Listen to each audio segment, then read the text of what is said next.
Alright, welcome to a severe weather live stream. Currently, we have no severe weather right now, but soon, very soon, we are going to have that tomorrow. Big changes from yesterday. I said this, the max risk could be enhanced. Now I'm saying the max risk will be moderate. Not saying it will be moderate at all. But there is a very slim chance. There has to be something massive to change with this system. I'll give you a 5% chance of moderate upgrade. But yeah, we do have this enhanced risk driven by our see winds. We have this 30% wind threat. It could be the 30% wind dragon. I think it does. Here we have this tornado threat, 15% hatched. The largest tornado threat we've seen in months. And it is right over Mississippi, Rolling Fork. We had something March this year. And the reason why there's tornado outbreaks in March is because all the cold air is up here and the Gulf of Mexico air is still down here. So you can see right here, right here is a good area for severe weather in the wintertime months. Maybe the Carolinas, less likely. Definitely Florida, especially with an El Nino pattern. But yeah, so we have our low pressure system with the cold front, and then we have the warm front. This warm front is actually a suction. It sucks all the Gulf of Mexico moisture up into Mississippi, Alabama, Louisiana for a November wintertime tornado outbreak. So yeah, currently, if we check our models, we now have our HRRR. Finally, you can look at that 21Z run. You can see that it is starting to pop in. These storms are starting to approach or form on the HRRR normal runs. If you go to 18Z, which is one of the 24-hour runs for the HRRR, you can see these strong thunderstorms right over here. This is most likely more of a damaging wind threat, but these are semi-discrete supercells that are going to move east through the Louisiana and Mississippi, potentially producing tornadoes. These are the big ones. These aren't confined to a line like you would see in a squad line. These are semi-discrete. They have their own flow inside them. And online, if you see photographs, which I'm pretty sure you guys know what a photograph is, the little squiggly thing. If you see them from tomorrow, the photographs for tomorrow's event on HRRR, I could show them, but just take it with a grain of salt. I'll show them a little bit, but let's look at our significant tornado parameter, which I know we have. So you can see we have a bunch of it near Columbia, Louisiana, and this does not mean a tornado is going to form in Columbia, Louisiana. But we have 3.5 in our significant tornado parameter. You may think that's not a lot, but for an event this time of year, that might be all it needs. We have near 3.3 down here. These are the semi-discrete supercells that are forming out in front of the main line. And going into wind shear, something that is driving this SIG-TOR event a lot, is the jet stream. Tomorrow we're going to have a powerful jet stream in this area.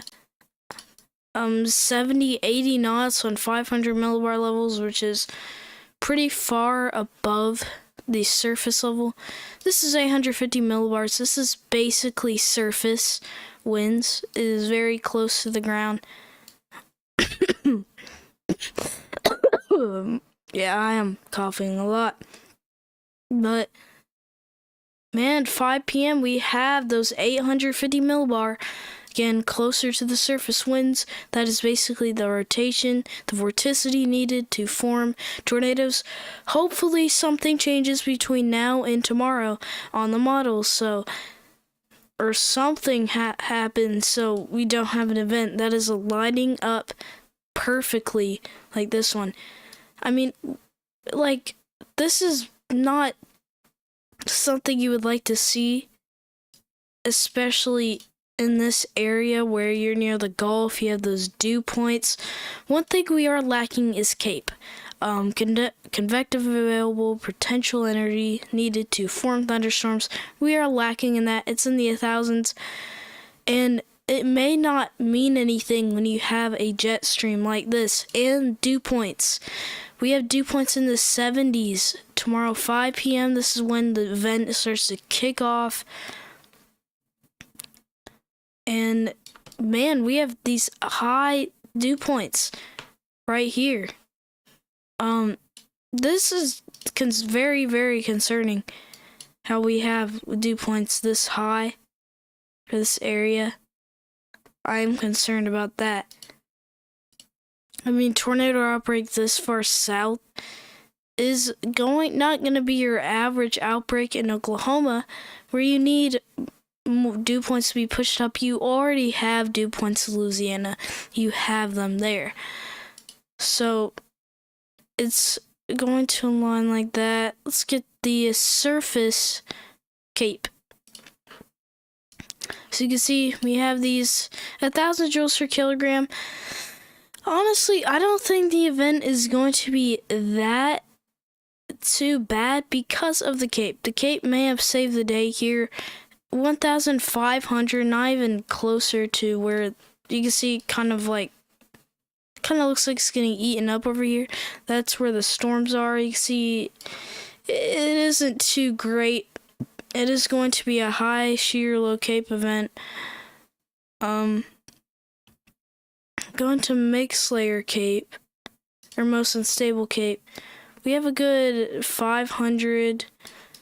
If we had these deep 2000s over here, then we would be looking at an event closer to a moderate risk with the wind shear that we have. So yeah. And another thing, we're going to go ahead, I might look at the rain rates, because we're going to have a lot of rain in this area. Flooding is a possibility. Going all the way up here, this is 1 p.m. on the 21st.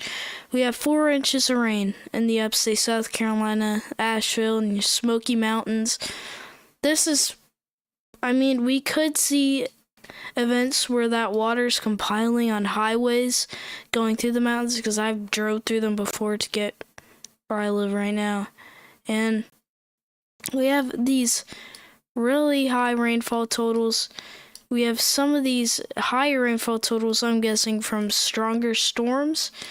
You can see less rainfall over here.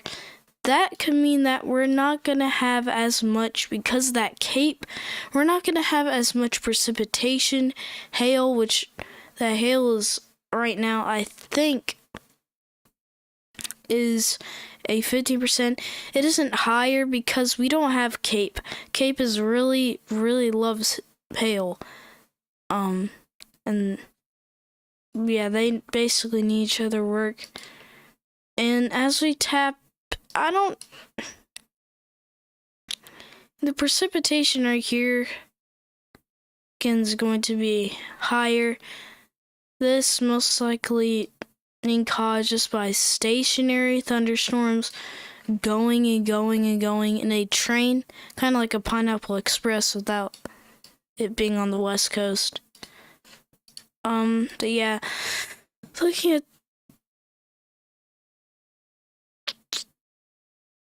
Oh, okay. Looking at some of the warnings we have now. High wind warning, Southern California. I don't really know much about that. Yeah, up north we have these winter weather advisories.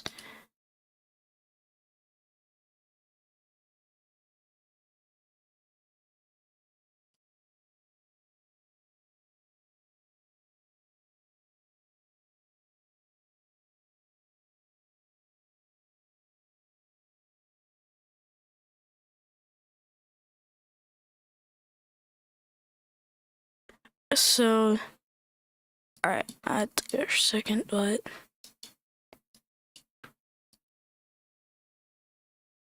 other thing. Just look at temperatures for fun at this point. We have 2-meter AGL temperature. Why am I looking at? Alright. Hopefully it doesn't bug out.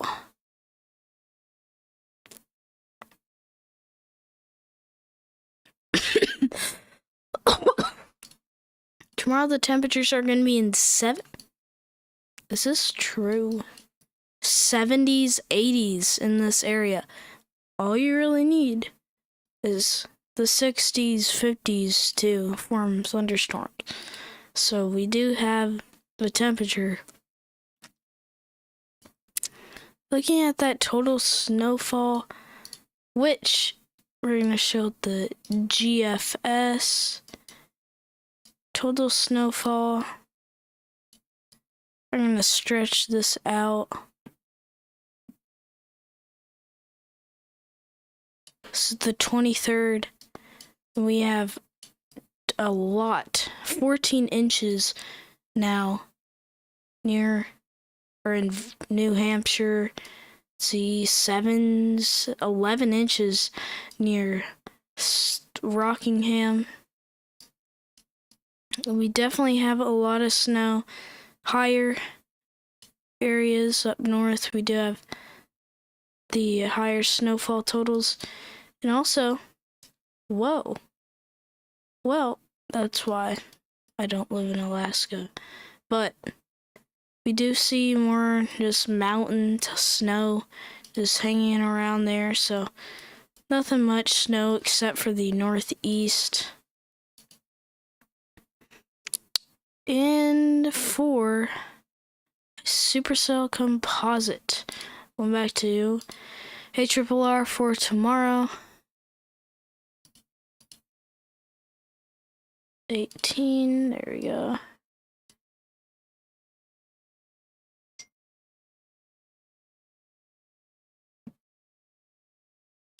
Alright, so this is around 5 p.m. We have modest supercell composite. This is kind of bad. Really, this is not good supercell composite. This is going to just roll through here. Yeah, these are low supercell composites. Usually for an event that's where it is right now, we see the high 20s.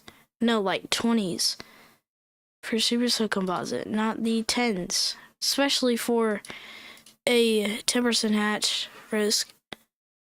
Anyways, I'm going to go ahead. We're going to look at a different thing. I'm going to look at this. Go to pivotal weather, where I get my models.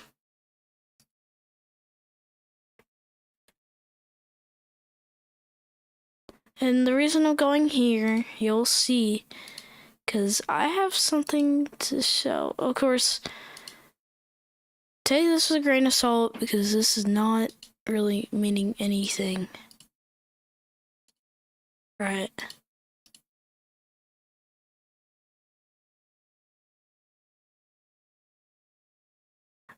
It's not good there, yeah. Southeast, right here's where we're looking. Alright, so we're gonna go to just composite reflectivity.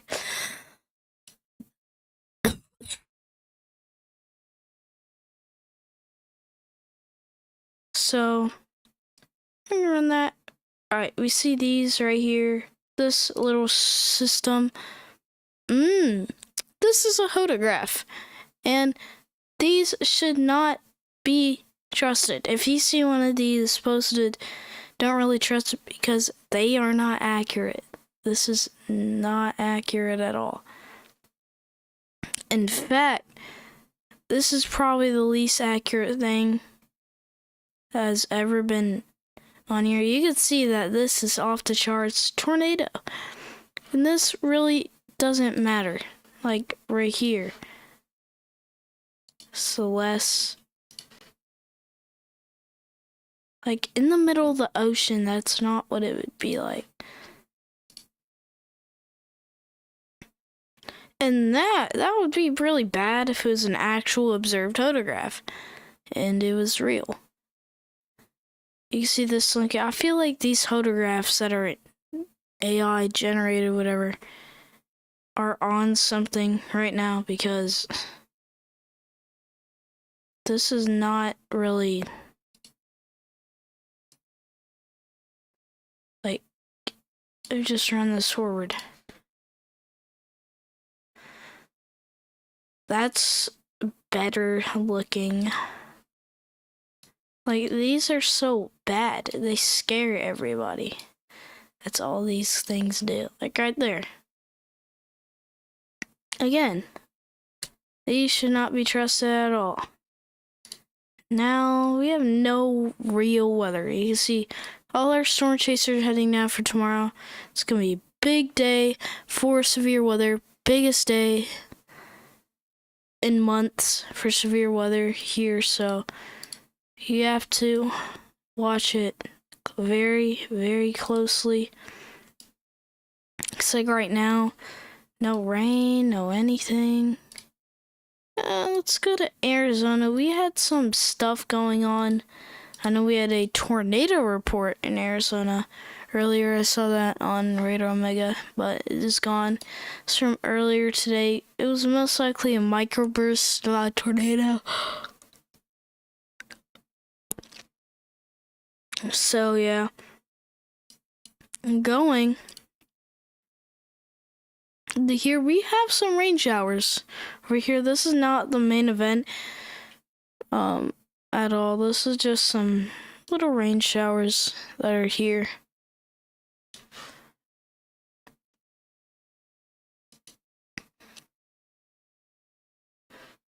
So yeah, I don't see much more I might do. I mean, tomorrow I have school. I wish I didn't have school so I can do a morning live stream to give y'all an update, but looks like be stuck at school even with a massive earache, like a massive one, and sore throat, which is why I sound different. Yeah, we're gonna have all these cameras open in these areas. Jackson, Hattiesburg, this town near Lafayette. We're gonna have these open with these storm chasers that are going to keep us covered through this event. I'm going to live stream while watching Ryan Hollyo's live stream. See us going live. And so yeah, this is very, very big event. Hopefully it's not a bust. Actually, kind of hopefully it is, because this is an area that has already been hit hard by severe weather. Rolling Fork, man, they have been through a lot, especially with severe weather. They've probably been hit the hardest this year. Tennis been hit the hardest.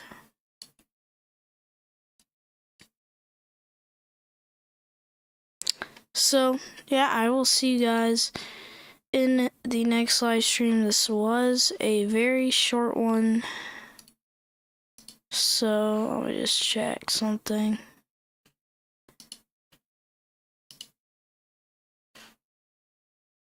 Oh, alright. So,